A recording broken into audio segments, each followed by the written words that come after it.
Hi students, in this video we will be going over probability.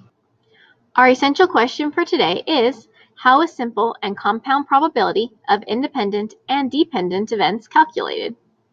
So one more time, how is simple and compound probability of independent and dependent events calculated? So first let's talk about simple probability. And this is something that we have been going over quite a bit in class, and so this should look very familiar to you. So probability is the chance that an event will occur, whereas simple probability is the chance that one specific event will occur. So probability is much more broad, whereas simple probability is talking about one specific event that will occur. Now, the formula to find out the probability of an event occurring is to simply take the number of ways it can happen divided by the total number of outcomes. So for instance, think back to rolling a dice. If I ask you what is the probability of finding or rolling a 1, well, there's only one way that that can happen is if I roll a 1. But the total number of numbers on a dice is 6, which makes it 1 over 6. So many events cannot be predicted with complete certainty. Probability allows us to determine how likely an event will happen. It doesn't mean that it will actually happen that way if an experiment was performed, but what it does allow us to see is how likely it could happen. Now let's look at some examples. So when a dice is rolled, there are 6 possible outcomes: 1, 2, 3, 4, 5, and 6. And let's try to find the probability of some events. And remember, this is our formula, and it's creating a fraction or a ratio of the number of ways it can happen over the total number of outcomes. So the probability of getting a 5, well, there's only one 5 here, and there are 6 numbers total, so our probability is 1/6. What about the probability of getting a 3? Well, again, there's only one 3 here, and there's 6 numbers total, so the probability is 1 out of 6. Now let's try one that's a little bit more difficult. What about the probability of an even number? Well, I see that there are 3 even numbers, 2, 4, and 6. So that's 3 ways that it can occur, and the total number of numbers is 6, so I get 3/6. Now this is right here is where a lot of people get this problem wrong, and they forget to reduce. So do not forget to reduce, which makes our answer actually 1/2. Let's try the probability of a 1 or an even number. So this time we have all the even numbers, 2, 4, and 6, so that's 3 numbers, but we're also going to include 1. So that gives us 4 ways that it can happen out of a total of 6. And when I reduce that, it becomes 2 over 3. What about the probability of an even or an odd number? Well, guess what? Every number is odd or even. So I see 3 odd numbers and 3 even numbers. That means there's 6 ways that it can happen out of a total number of 6. And 6 out of 6 reduces to 1. Now this means that this is definitely going to occur. Anytime that you roll a dice, there is a 100% chance that you will roll an even or an odd number. Last one, what is the probability of getting a 7? Now 7 doesn't even exist in the list of choices, which means that since it isn't there, there is no possibility of it occurring. It's 0 out of 6, which really is just 0. And what this means is that there is 0 chance of you ever rolling a 7 on a 6-sided dice. So take a few minutes and try these practice problems. Simple probability is something we've talked a lot about through this year, so it should look pretty familiar. But take a few minutes and try to answer these problems. Now, one thing we talked about in class was experimental versus theoretical probability. Now remember, theoretical probability is the probability that is calculated using math formulas. So everything that we just did on the last slide is theoretical probability. It is using a formula to determine the likelihood of an event occurring. However, experimental probability is calculated when an actual situation or problem is performed as an experiment. So remember in class what we did was we actually performed the experiment of spinning the spinner 25 times. And so we spun that spinner 25 times to determine if there was a correlation or anything similar between the theoretical and the experimental probability. Now, to get a good experiment, you have to do a minimum of 25 times. So for example, if you wanted to determine the experimental probability of rolling a dice and getting a 5, you would need to roll a dice a minimum of 25 times. You would record the data, just like we did in class, and determine how many times you received that number. So let's look at an example of the difference between theoretical and experimental probability.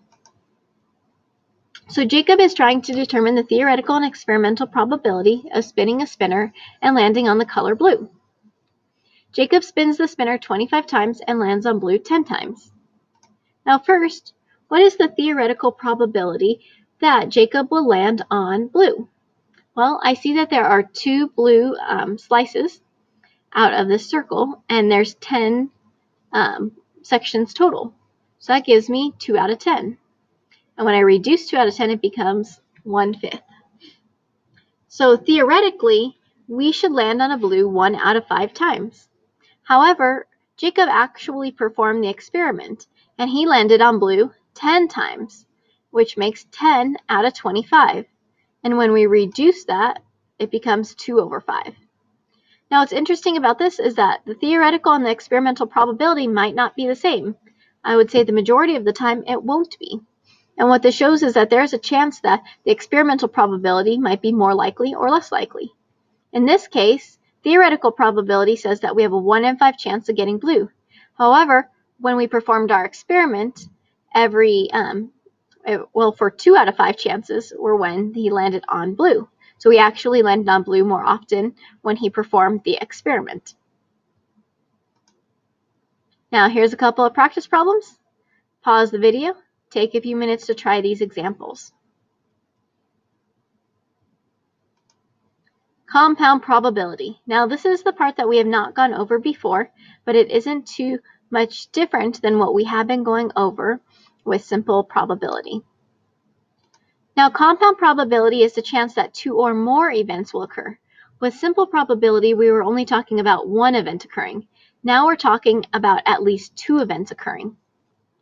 And to calculate compound probability, all that you do is you find the probability of one thing, the probability of the other event occurring, and you multiply them. And there are 2 types of events that occur with compound probability, and these are called independent and dependent events. And I know this sounds like a lot of vocabulary right now, so I encourage you to write this down, but as we start going through the practice problems, I think that you'll see that it makes a lot more sense.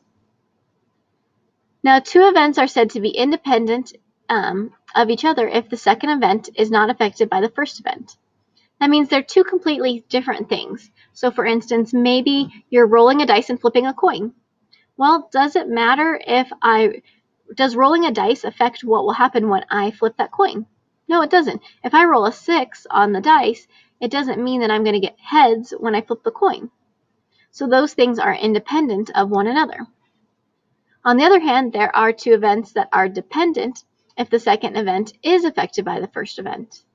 So say for instance that you are playing a game of dodgeball and you are picking teams, and say that there are 10 girls and 10 boys, but the probability of picking a boy would be 10 out of 20.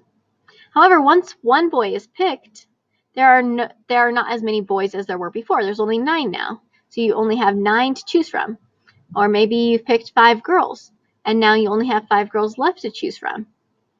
So those are dependent events because they affect what is going to happen next. So let's look at some examples. So a drawer contains 3 red paper clips, 4 green paper clips, and 5 blue paper clips. One paper clip is taken from the drawer and then replaced. Another paper clip is taken from the drawer.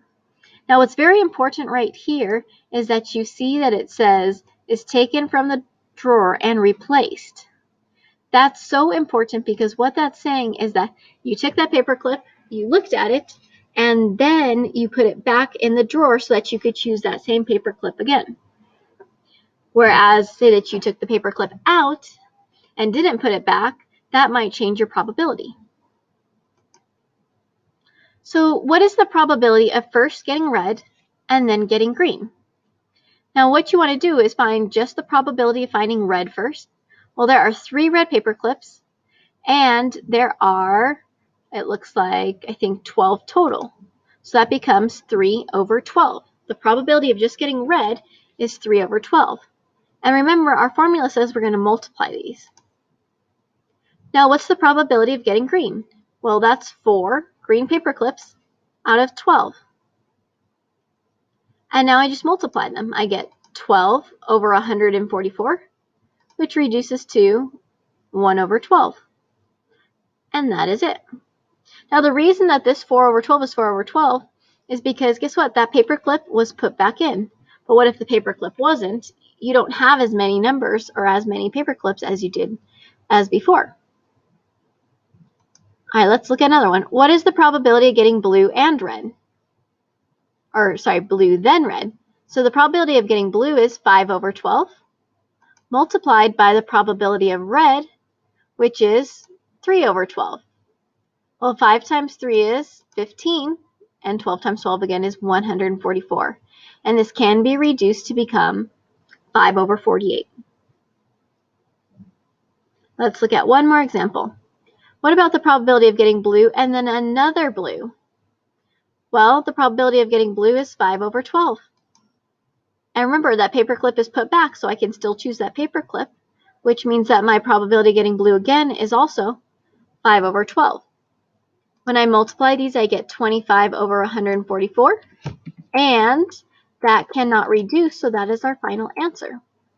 Now remember, these are compound independent events. That means this red, me getting a red paperclip, does not affect whether I get a green paperclip, or blue does not affect me pulling a red paperclip.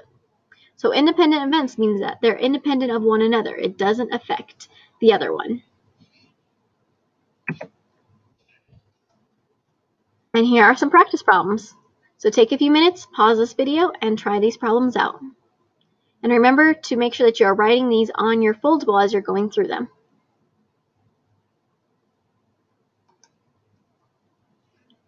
All right, now we're going to look at compound dependent events. And this is the exact same problem we had before, okay? It's the exact same numbers, everything is the same.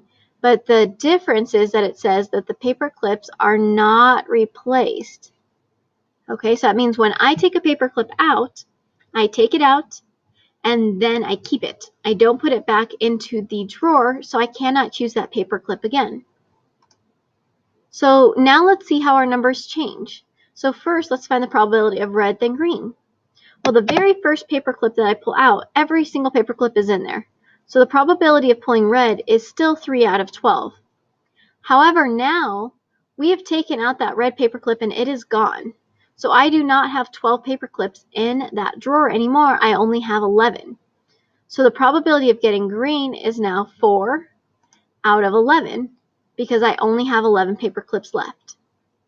3 times 4 is 12, and 12 times 11 is 132.